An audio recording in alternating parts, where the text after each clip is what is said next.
Good morning, everyone. We'll give you a couple of seconds to find your seats and give a few seconds for our live stream folks to hop on this morning. Thank you all for coming on this rainy morning and joining us. My name is Sarah Hetke. I am one of the Social Media Breakfast Madison board members. So excited to have you all with us this morning. Hopefully you enjoyed a delicious breakfast and a warm cup of coffee to get you started on this cold morning. We're glad to have you here. We are the Social Media Breakfast Madison. We meet the third Wednesday of the month, so mark your calendar so you can join us all year long. We've got lots of great programming. You've got Shauna here today that you're going to hear from, but we'll give you a preview for next month's event as well.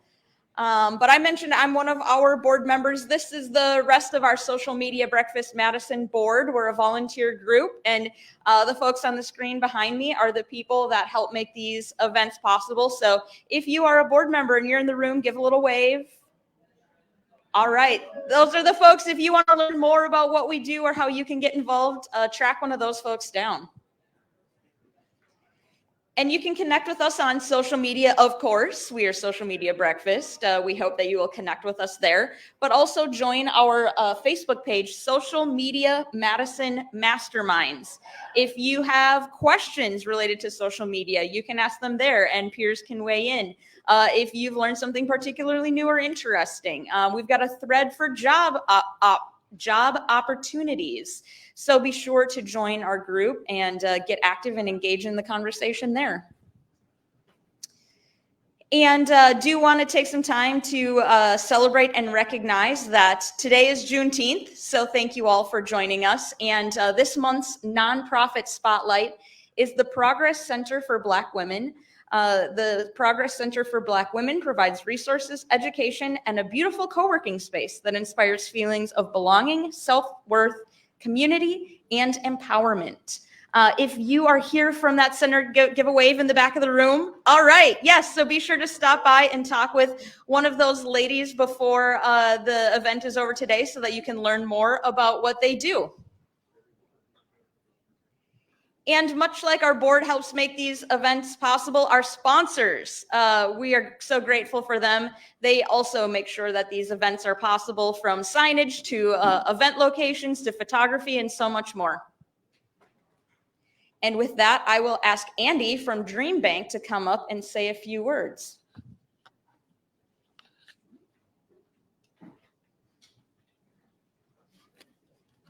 Good morning, everyone. Good morning. My name is Andy Frisky. I work here at Dream Bank, and as always, I look forward to these third Wednesdays of the month. For those of you who maybe aren't familiar, this is your first time at Dream Bank, we'd love to take a couple moments and just kind of share with you who we are, what we do, and why we exist. So here at American Family Insurance, we believe that communities are stronger and the future is brighter when people are actively pursuing their dreams, and that's why this place was created just over, 11 years ago. It's an inspirational community destination and virtual experience that's dedicated to dreamers everywhere.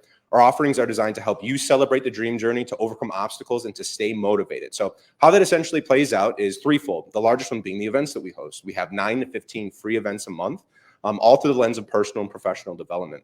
We also recognize and celebrate specific culturally and historically relevant months and moments throughout the year, Juneteenth being one of them. So we've got an awesome event today, a virtual event with Annette Gordon-Reed. If it's something you're interested in, you can go to our website, which is amfam.com/dreambank, to go ahead and register and get that Zoom link. In addition to the events that we host, we also function as a drop-in co-working space. So I know that a handful of you were eating breakfast there, but those red tables on the other side of the wall are communal tables, first come, first serve. So if you're looking for just kind of a central location to meet a colleague or a client, or like I mentioned, kind of a coffee shop environment, that's really what it's meant to emulate, a physical location to work on your dream. And then lastly, all the way in the back of the space, we have a very robust and interactive exhibit, always rooted in positive psychology, meant to embody some of the beliefs and values of the organization. This one has been around for quite some time, but it is a good one. It's building your dream, lots of really cool design thinking concepts and principles that are incorporated into that. Lastly, when we're not utilizing the space, we offer it up to the community members to utilize as well, free of charge. So if you're looking for any sort of meeting space, board retreat, anything of that nature, feel free to reach out to myself or my coworker Jenna back there. We'll be able to get you started with that. And with that, I'll kick it back to Sarah.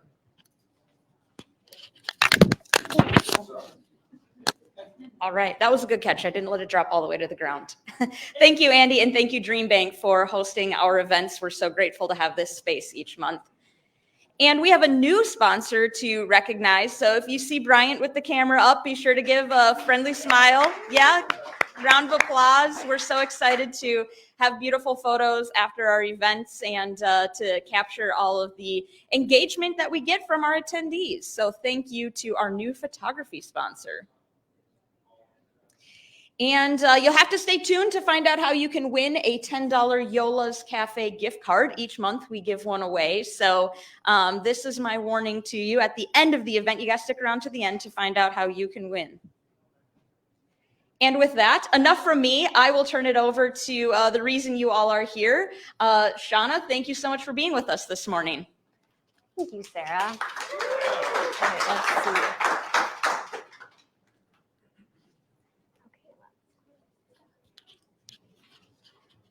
Okay, do I need a microphone or are we feeling like this volume's okay?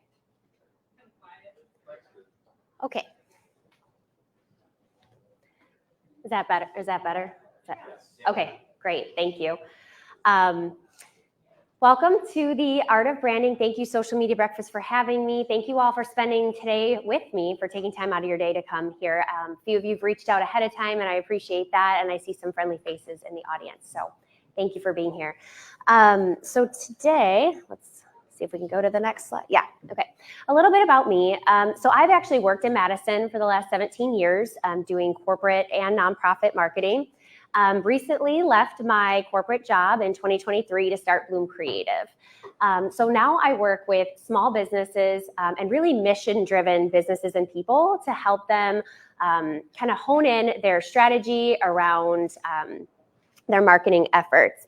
I also have a degree in graphic design, so that's one of the things I'm really excited to kind of talk to you guys about today. Most of my career, I've used Adobe Suite, Adobe products. I still do use those quite often, but now I've found a new love for Canva and just what it can do for small businesses, small teams, and branding. So really excited to share that.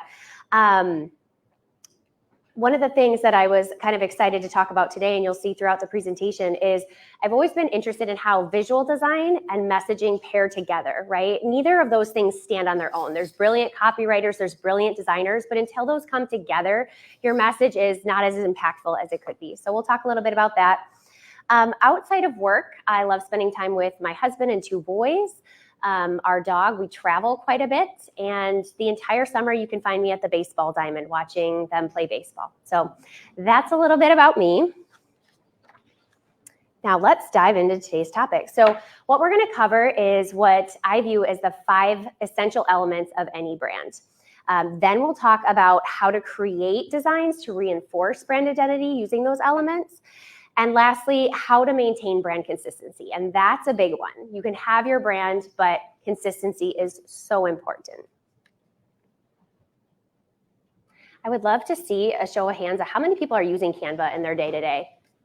Quite a bit, yeah. Any professional graphic designers here? Anybody who is a graphic designer? Yeah, a couple. Yeah, I love it. My first job, it was like a trick question. I said, I'm a graphic designer, and the person was like, yeah, what software do you use? And it was like kind of a trick question, where now I think Canva is really widely accepted, especially among small teams, to kind of collaborate. So let's dive in. So for me, I love this quote. Branding kind of goes beyond. A lot of times people think branding is just like your tagline or your logo, but it goes beyond that. It's really what people feel about your brand, what they believe is true about your brand, and your identity. So branding gives your company personality. It creates those emotional connections. And without branding, your business is really just kind of a transaction, right? Which can be really generic and not really memorable. So that's one of the things I absolutely love about branding, and why we're going to talk about how to build a strong brand today. So the 5 essential elements include logo, color palette, typography, elements, and photo. Logos obviously is that visual cornerstone of the brand, where the color palette is, excuse me, a powerful tool to invoke emotions and set the tone. We'll kind of get into a little bit of color theory and what that means for your brand. Typography or font, the fonts you choose are really important. That's the voice of your brand, kind of the visual voice of your brand. Elements like shapes, lines, patterns, those kind of things, those can really add a lot of depth and interest to your designs. So we'll talk about that a little bit. And then lastly, photos. This really humanizes your brand, helps tell the story. So the brand photos you choose, video obviously is a big part of that nowadays as well, are really important. So these elements work together to form your brand identity. All right, so logos obviously are the most recognizable element of your brand. It's kind of the cornerstone. Logos, simple is best, really, with logos. I added a few. Actually, I'm going to move over here so you guys can kind of see the slides a little better. So with these iconic logos, what you notice is they all are very simple, right? And so I'm going to move this over here too.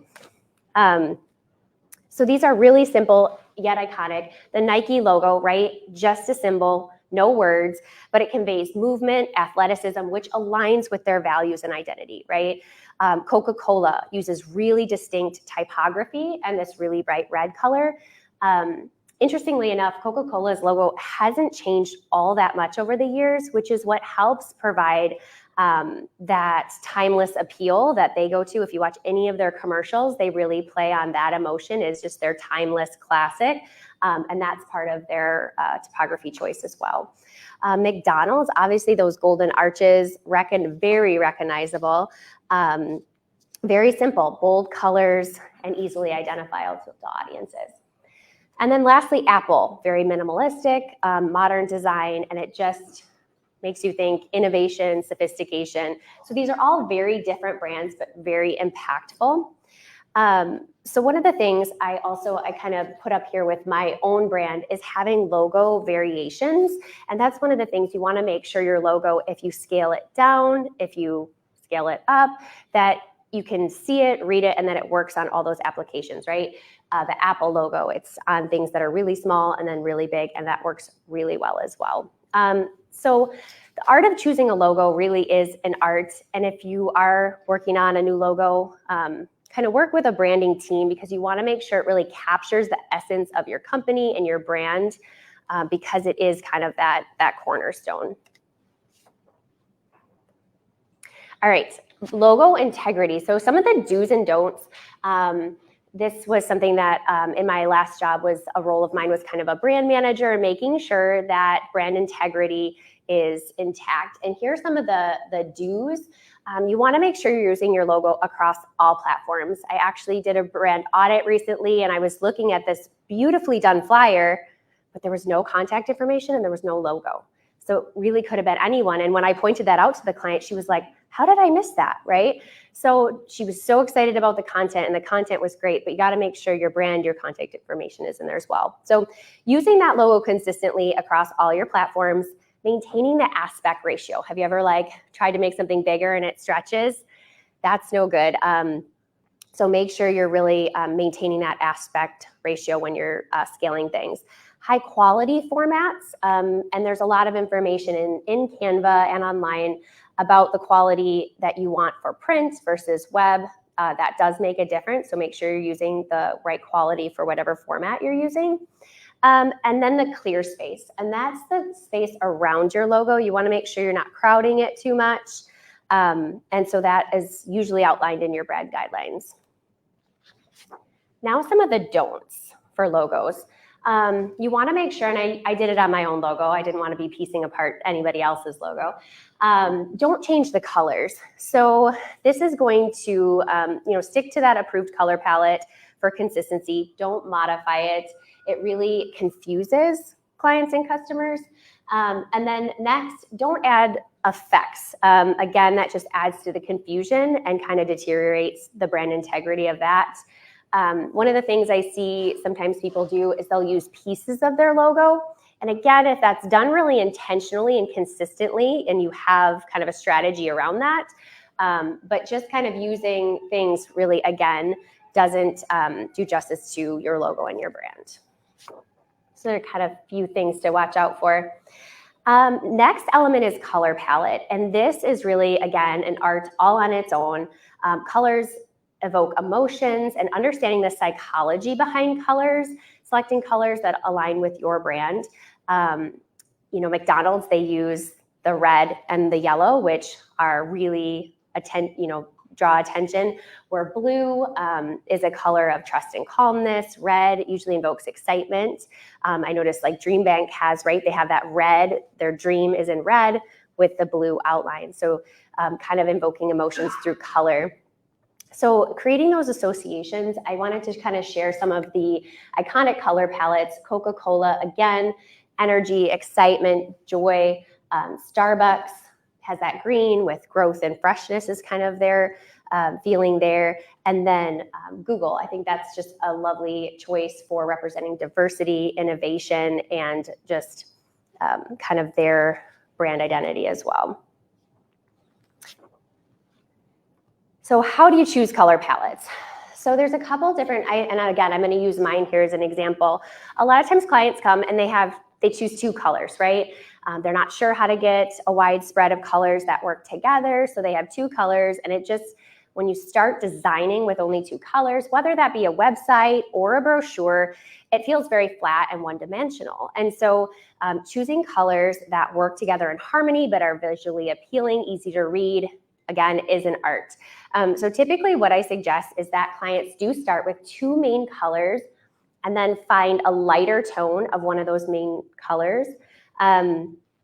This is a free tool, this Tint and Shade Finder. It is a free tool that you can just type in and put your color in there, and it'll give you all the shades and tints. Again, great for website application. And it's going to give you the colors both for the digital space and the print space, which are two different sets of codes, and it'll give you that. So a great tool to check out. Canva, and I actually have like QR codes, and I'm happy to share this deck too, so you don't necessarily have to write the URL down, but again, free tool on that. Canva actually has tools for color palette suggestions as well, and they group them in about a group of 5 so that you have main colors, accent colors, and so that's a really great tool as well. And then the next thing, once you have your colors chosen, you want to make sure they're accessible, right?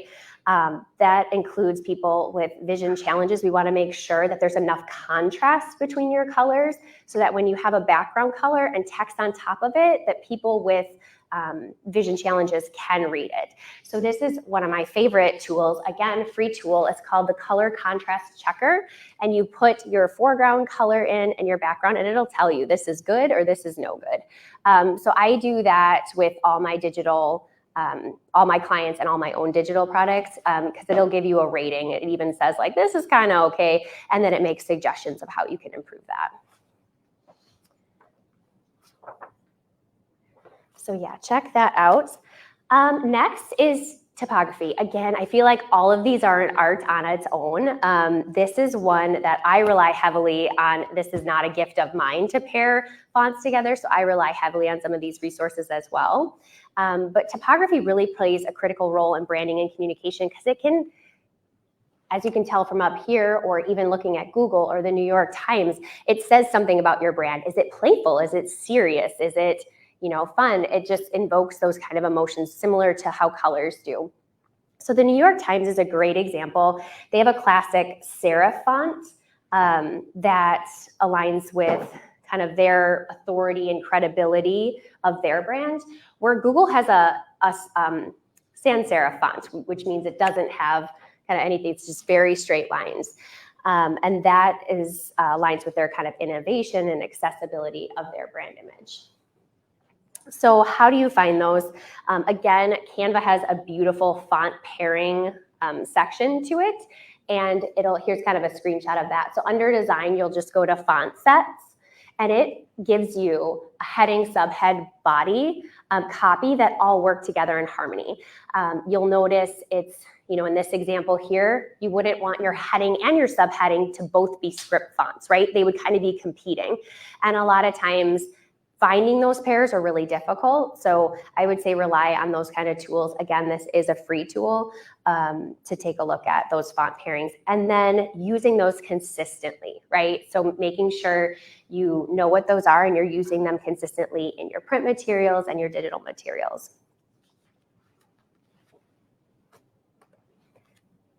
Let's see. The next is shapes and elements. So we talked a little bit about this. And you'll see throughout my presentation, I kind of used an illustration or an outline of flowers or floral into patterns. So those are some of the elements that I've chose to use in my own brand to add visual interest to my design. So everything's not so flat, right? It adds some texture. So I did a screenshot of my Instagram here, and you can kind of see how that adds visual interest to those designs. And those are something, it's great to use Canva templates, but then I customized those and I have those saved in my brand kit. We're going to talk about how to set that up in a little bit here, so that I can just apply them to those designs as I go. But as you're looking at even the shapes that you choose, they kind of create that emotion as well, right? Like circles, we kind of think of unity, where triangles kind of talk about stability. Are the shapes you choose angles? Are they soft lines? It all says something about your brand as a whole. So kind of think of that as you're choosing those elements. So brand photography is definitely a pivotal thing in personality and values. So here are a couple examples, but one of the examples I wanted to mention is National Geographic. So if you see a National Geographic photo, you know it's National Geographic, right? I did not have the rights to use one here, which is why I'm not sharing one, but that's the other thing you want to make sure you're doing, not grabbing photos that you don't have the rights to use. That is somebody else's artwork. These all are kind of Canva stock images. Canva does have a lot of stock images that you can use. I always suggest clients do try to get their own, but if you need to supplement with those as well, there are that option for you as well. So make sure if you are using your own photos, pay attention to the quality. That's really important. Now with smartphones, we have, the quality is good enough, certainly for social media. But if you're doing something in print form, you want to make sure the resolution, or if you're designing a billboard, you want to make sure that resolution is good enough for that format. 'Cause that just doesn't look professional when your photos aren't quality photos as well. And then maintain the photo style, right? So like these two examples, one is really neutral and soft, right? You might think of a spa or something like that. I have a client who their photo treatments are very light, so they don't use any dark backgrounds or dark overlays. And then some brands kind of have really bright, bold photos that they use. So just thinking about the types of photos you're using, are they playful, bright, fun? Are they soft, soothing? And again, that is the photo itself, and then also any treatments or filters that you're going to put on it. So just make sure you're maintaining that style too across all your materials as well.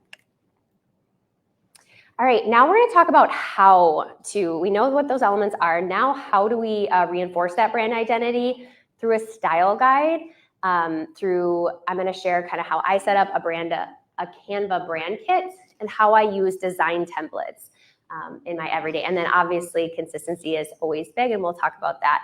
How many of you have a brand kit set up? Yeah, a lot of people do. Some people, their company hands it to them and they put it on a shelf. I always loved reading mine cover to cover. And when someone new would start, I would be like, it's really good stuff. You need to read it.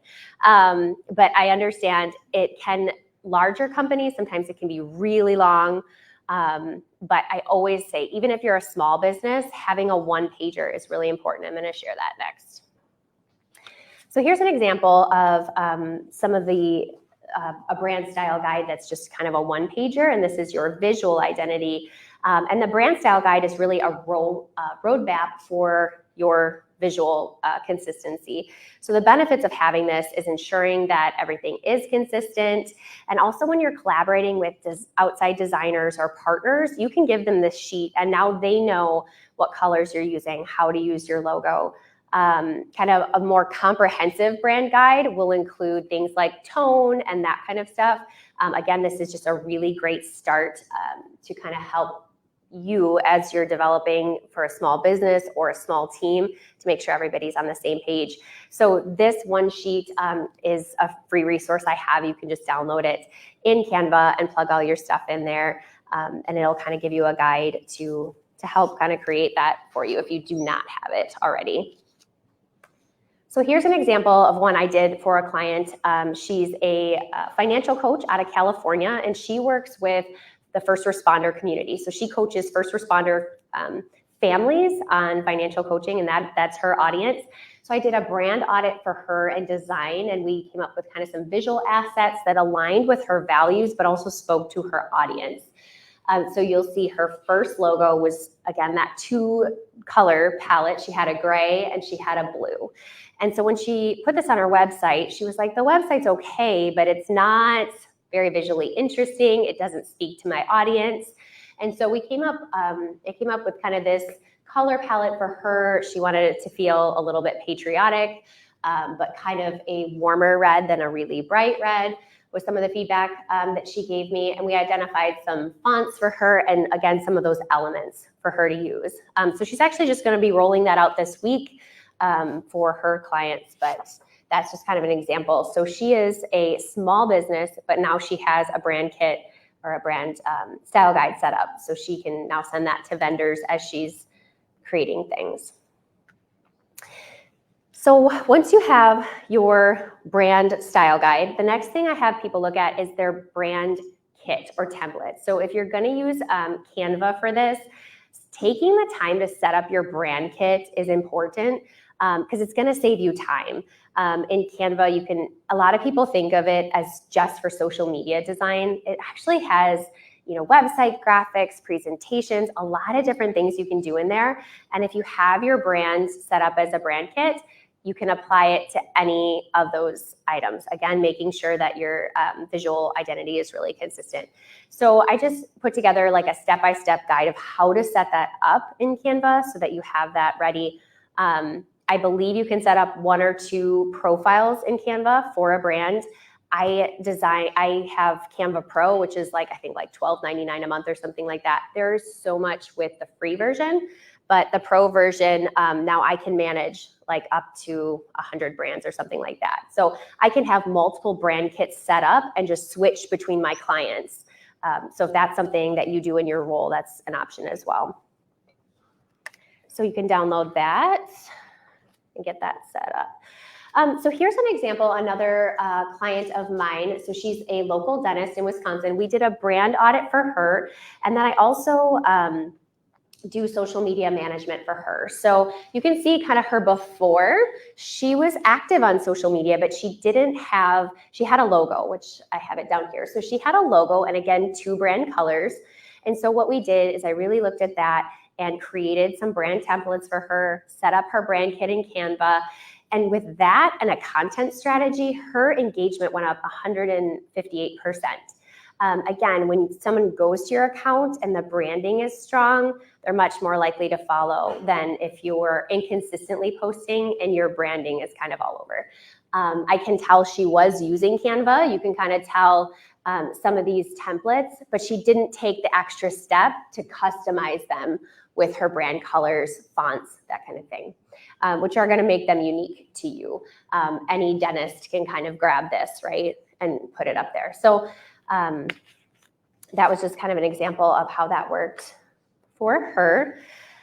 So if you're not a professional designer, that's what I hear a lot is I don't even know where to start. Always start with a design template. Don't start from a blank page, right? Start with a design template. This is going to save you time. It's going to be professional because the templates are designed by graphic designers. So they are going to be laid out in a way that's really professional. Use it for inspiration. Even go through some of those templates and see if there's inspiration for you in those. And then lastly, collaboration. So once you have these templates set up, they're easily shareable with your other team members, or in my case, clients, so they can review as well. So again, there are plenty of template options in the free version, but if you do the paid version, there is even more. So that's kind of up to you. But I'm going to show you now how I took this template, which this is not edited yet, and then I changed it for my client. Now this on the screen here, this is her brand kit. She's got 3 colors to her brand. So I just hit that button and it applied her brand fonts and colors to that template. Which is really easy to do and quick to do once you have that set up. And while I encourage customization, I also, sometimes people take it a little too far and now you've gone completely off of the designer's intent, or more importantly, you're not following like digital accessibility rules anymore. This is really important. So I'm going to use this one as an example. You probably can't even see it from there, but this says searching for a dentist in Madison. Probably can't see it. And I did that intentionally so I can kind of show you how this works. So in Canva, you can go to, and I have it here on the screen, File, Settings, check Accessibility. So I do this with every design. You want to make sure that any changes you made didn't affect the accessibility or the readability of your design.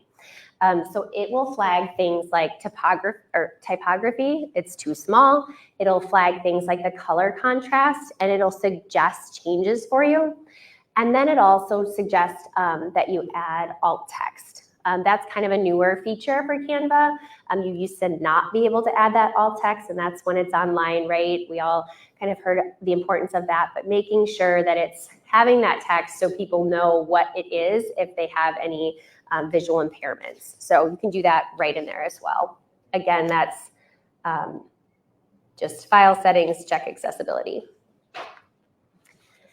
All right, now maintaining that consistency across all touch points, having uniformity across all of your touch points is really important. Sometimes I see clients doing a really beautiful job using Canva with their brand on social media, but then you ask to see their print materials, or maybe you visit their website and it's disjointed, right? And again, that's important to make sure that your brand is uniformly represented across all of the touch points, because no touch point stands on its own either. Usually people kind of interact with your brand in a variety of ways, and so you want to make sure they're getting that same impression, that same feeling wherever they're interacting with you.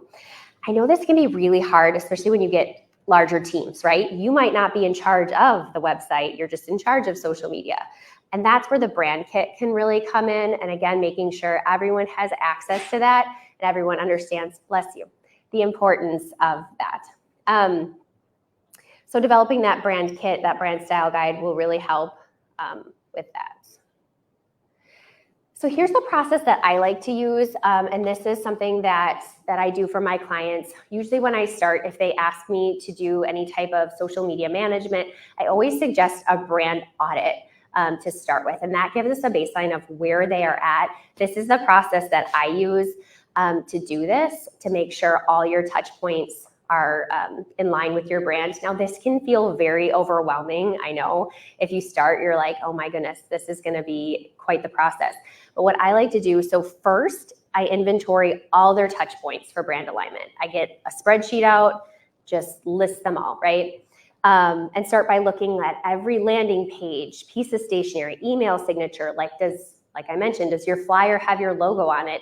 Does the sales presentation have off-brand clip-on art because the sales rep is doing their own graphics, right? Like, you wanna make sure that all of that is cataloged, and then start where it makes sense. Start where you feel like you have the most traffic going, and then go to the next goal, or the next step, which is defining goals. So each of your touch points, and by touch points, I mean social media, website, the brochure that you hand to a new client, make sure that each and every one of those is tied to one of your business or marketing goals. If it's not, it might not be necessary, right? And I'm not saying cross it off right away, but I'm saying really think about why you're doing that and if it makes sense. And that's probably, if it doesn't align with a goal, maybe not the best place to start for your audit or your brand realignment. Next is understanding the connections. This step is a lot of time overlooked, but making sure that you're looking at all of those touch points and how they're connected in your overall strategy, right? So, we talk about sales funnels and those kind of things. Make sure that you understand how they play together, right? So the first time you hand a new prospect a brochure might look a little bit different than the thank you video you send them after they've been maybe a donor for 5 years or something like that, right? So each piece kind of carries your brand differently, and that's okay. You just need to make sure you're understanding how they play together. Next is defining the workflow. Again, I've worked in small businesses, I've worked in larger businesses. There's a lot of times a lot of people involved in creating, executing, and delivering the brand touch points. So before you even start editing those, you want to also outline your workflow. Who's creating, who's reviewing, who's approving, and you want to make sure that you're not getting bogged down either in the review process. At one point, I had where I was working, it was like a 4 to 6 week turnaround on a brand review. And so you want to make sure that there's still flexibility for your team to execute things pretty quickly. So defining that workflow is important. Next is to train and document. So your brand guidelines, you put this beautiful brand document together. If it sits on a shelf and nobody knows it exists or where to find it, then it's not very helpful, right? So constantly knowing where, or reminding people where those are, make it really accessible. Everyone should be viewed as a brand steward, right? I think Andy, is he in the crowd here? Oh, Dreambank, he's back there probably. He did a beautiful job in his speech, right? So he understands Dreambank's brand messaging and he incorporated it into his speech, right? With the beautiful branding of the logo behind. So think of everyone in your company, your organization as a brand ambassador, and they need to understand kind of how to talk about the brand. And again, those brand guidelines will really help with that. Then the last step is to repeat. So I would like to say once you do it once, you don't have to do it again, but that's not true. So you have to constantly be revisiting your touch points because they're going to evolve and grow with your business. You might be adding new ones. You might over time get rid of some, like I said, and you want to make sure they're on track. So this is a process that I like to do at least every year with clients just to see what they've added and make sure that they're still aligned.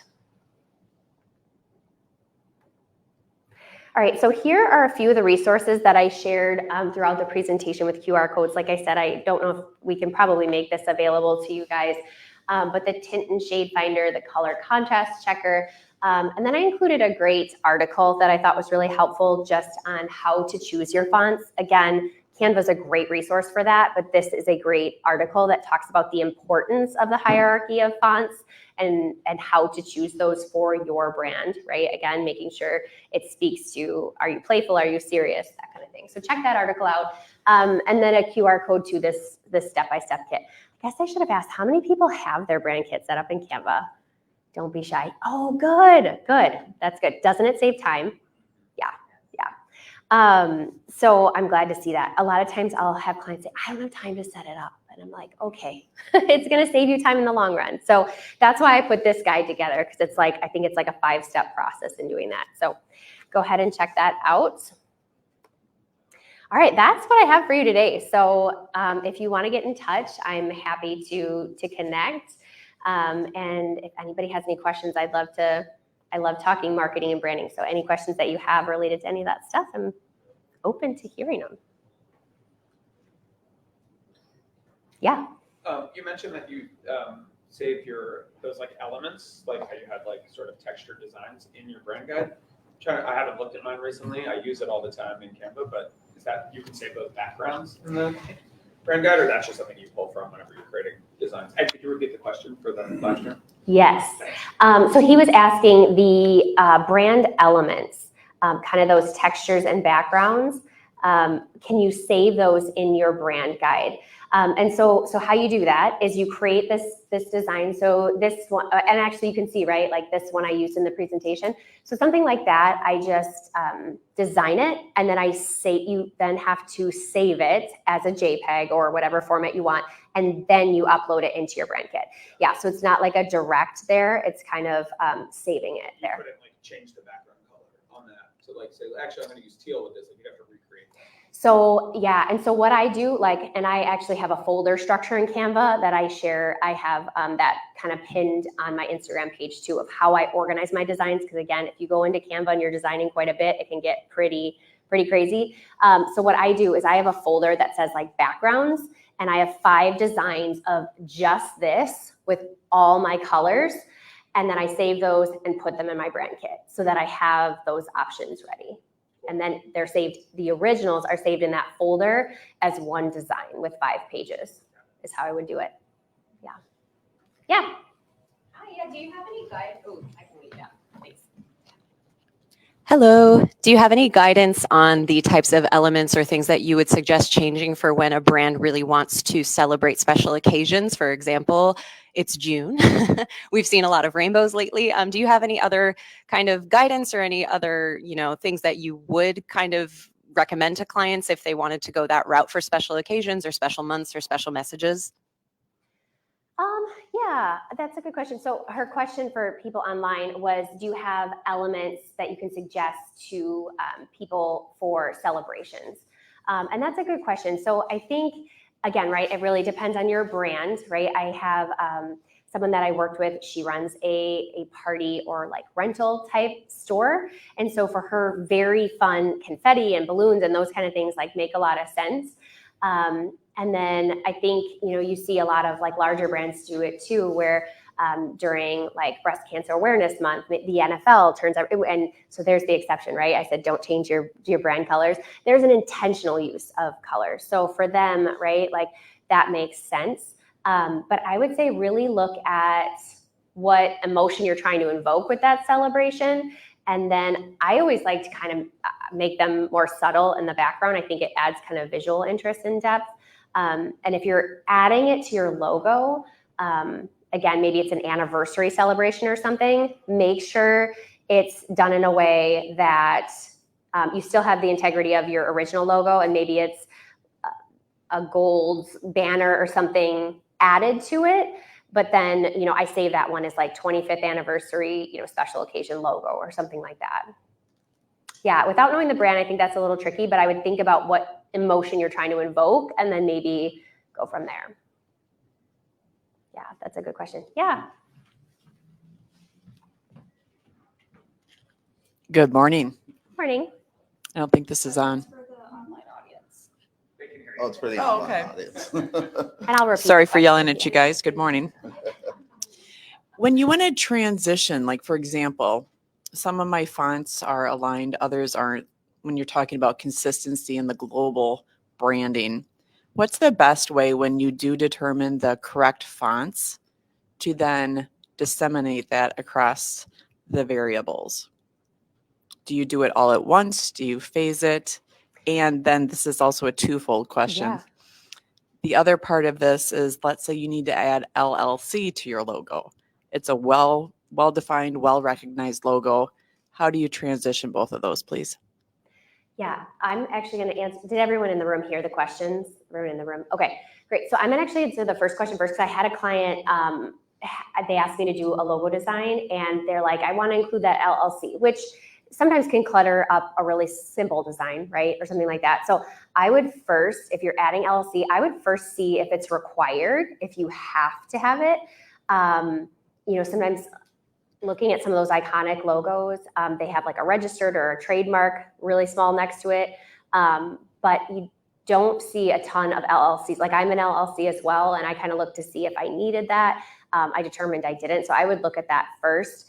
But if you do decide, yes, we need to add this registered trademark to our logo or this LLC to our logo, what I would typically do is it's kind of about communicating that to your teams, the rollout, right? So like if you are changing all your, decide, bless you, what makes sense for you, if you're going to do front-facing stuff first, or if you're going to get all your internal so that when people send emails, that's all aligned. So then when you do go public, it's kind of all right on the back end as well. So if you have the capacity, if you have the team to do it all at once, and that's with the fonts, I would say too, great. I don't run into a lot of teams that can do it all at once, because again, if you've been in business for a while, you likely have a lot of collateral.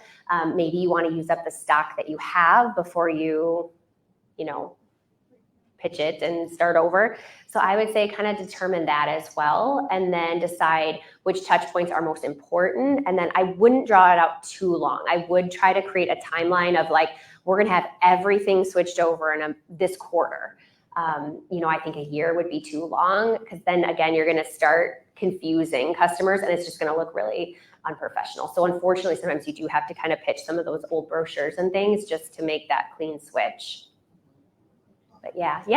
We have an, Yeah. Do you go through DFI, Department of Financial Institutions, to determine if you have to have the LLC on or not? So The I would, logo. I haven't. I would talk to, like if you have, I don't know what company you work for, but like if you talk to like a business attorney, or when you create your logo, you can kind of sometimes ask the designer to help you go through that trademark or registration process.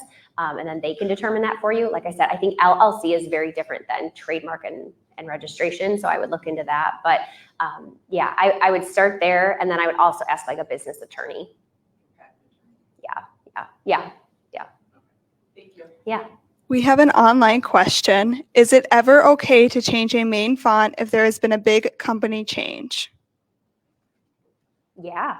I mean, so yes, I would say for sure. Brands evolve. And actually, that example I gave of Coca-Cola, while it's been very similar throughout their history, it's actually super interesting. They tried something in the 20s that was they tried it for like a year and a half. It was like such a short stint in their hundreds of years, or, the 100-year history. So they have changed. Most good brands do evolve, right? Like you don't stay in the same place. I worked for a company that kind of had a very, it felt dated because they had a 100-year history with this, this was their original logo. So like in the early, 2010, 2012, we were like, this logo, this font needs an update. It feels dated. It makes us feel dated in this industry. So we scrapped that font, redid the logo font, and everything got switched out. And actually that was probably about a 9-month process of changing colors, fonts, all of it. Yeah, complete brand redesign. So first, I want to say thank you for doing this. Thank you, Social Media Breakfast, for holding this.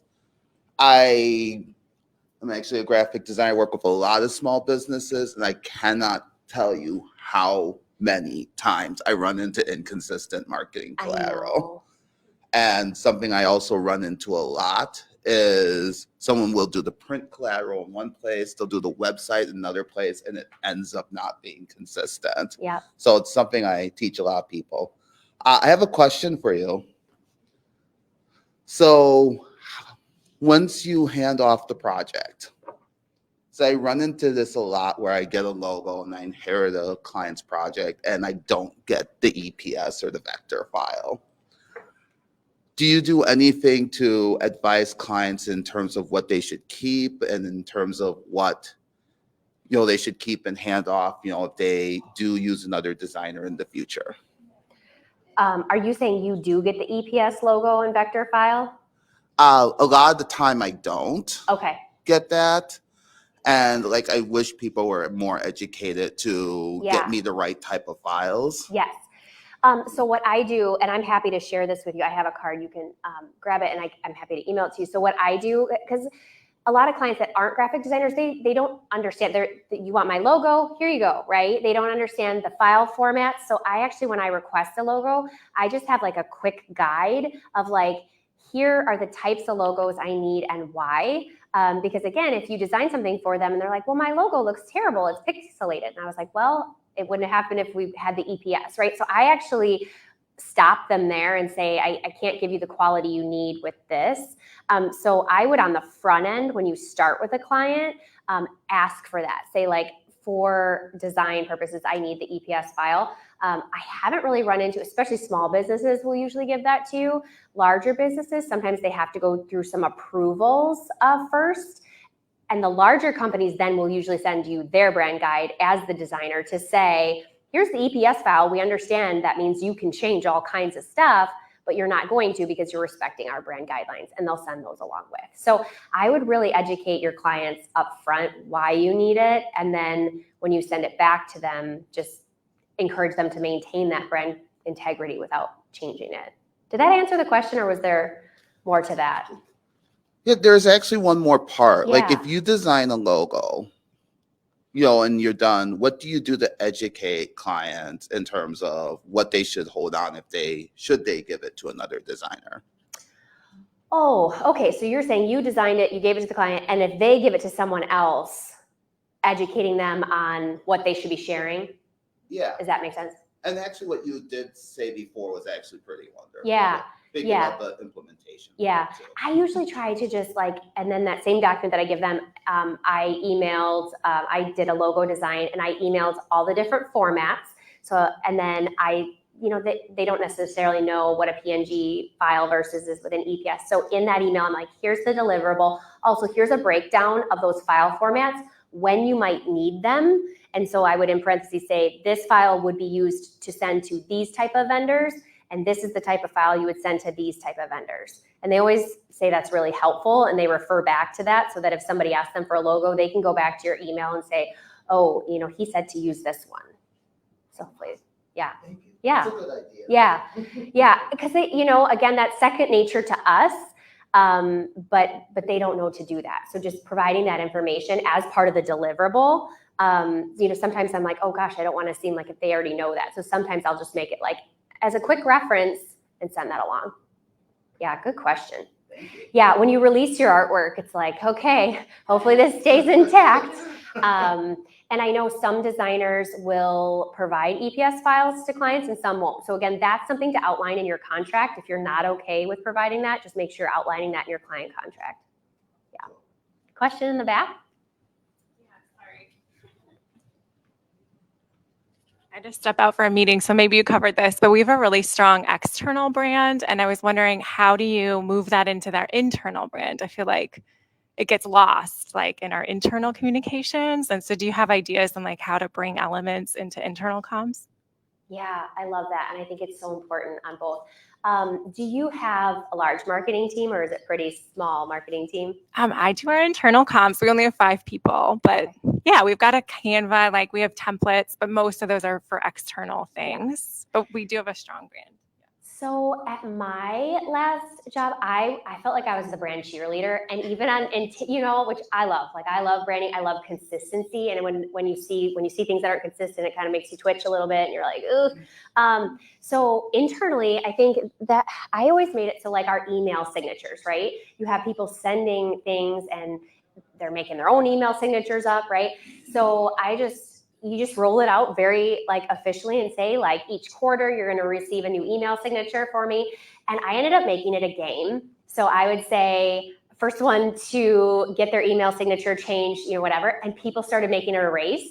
And then I would reply back with medals of bronze, silver, whatever with their names on them. And people so this went on for years, and it was just kind of a fun thing. Again, it was internal, but then it was, it ended up being public facing. So I would just, explain to them in a staff meeting too, just say we have this beautiful brand externally, but we also want to make sure we're in alignment internally. And, here's some of the steps we're going to do. Don't overwhelm people, kind of, again, catalog those touch points and go, okay, I'm going to try to make sure we're rolling out, maybe it's all our stationery is getting, or some of those internal documents.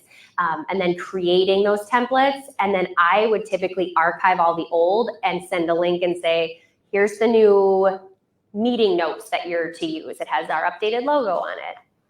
So I would kind of roll that out that way. And make things a game if you can, because people seem to enjoy that.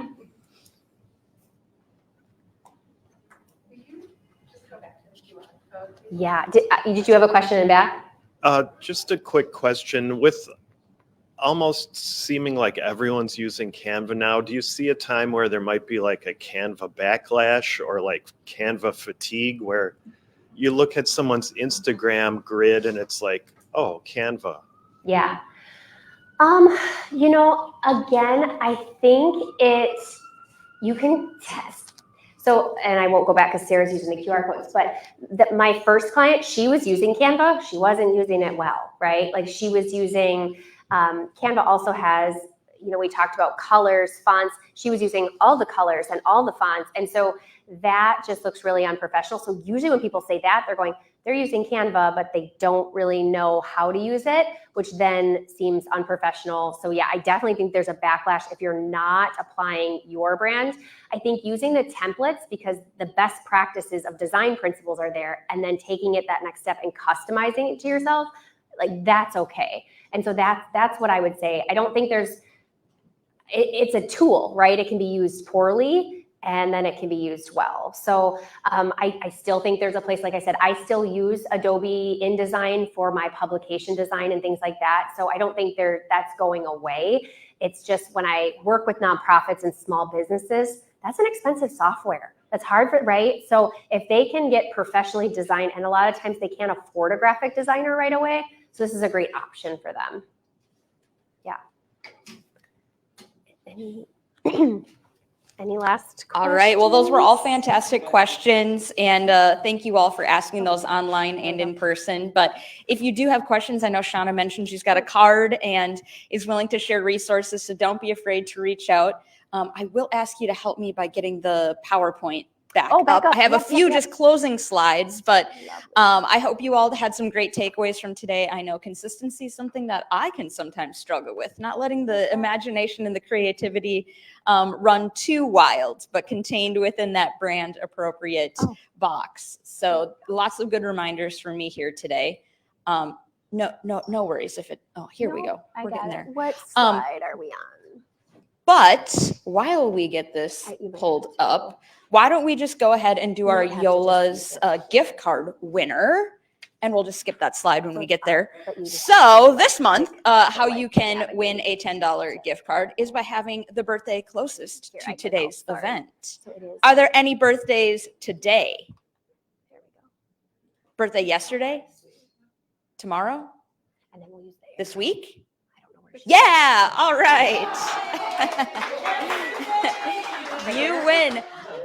And we're going to grab a photo from you after the event, so don't run away too fast, and then we'll make sure to get you the official gift card. Like, yeah, they're not going to give you coffee with that, so we'll get you the real deal.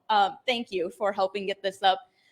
This is our next event, July 17th. Like I said, we meet the third Wednesday of the month, so go ahead and mark your calendars to join us every month. But we will be having a panel on accessibility. So great lead-in from Shauna today on how we can look at some of those settings in Canva, but we're going to take an even deeper dive with our panel next month. And so we'll skip over that. Congratulations. Hopefully you enjoy some coffee. And thank you all so much for joining us today, and we look forward to seeing you next month and in the months to come.